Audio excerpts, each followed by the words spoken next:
Chief, as we committed, I'm here with our chair for APRO and our APRO bicameral members. Hi, Chief Romy.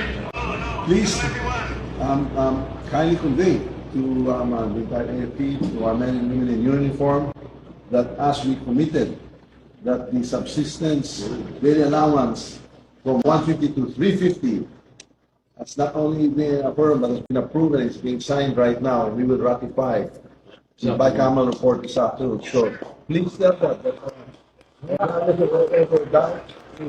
whatever they heard, that's all fake news. Basta nagsalita tayo when we speak. I as the Speaker and the House, when we speak, we mean it and we will always deliver.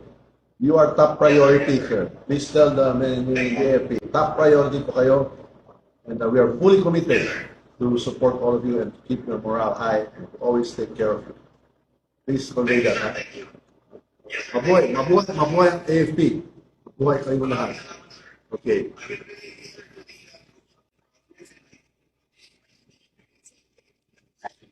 So the decide here in the BICA that will be ratified tonight in the plenary. We will ratify the budget on Wednesday, and the President will sign it into law. That is as good as gold.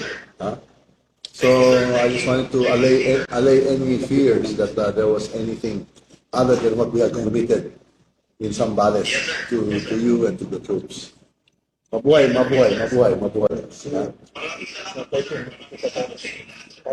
We look forward to our fellowship on the 13th. Aguinaldo. Okay. Mabuhay. Merry Christmas to all. Thank you.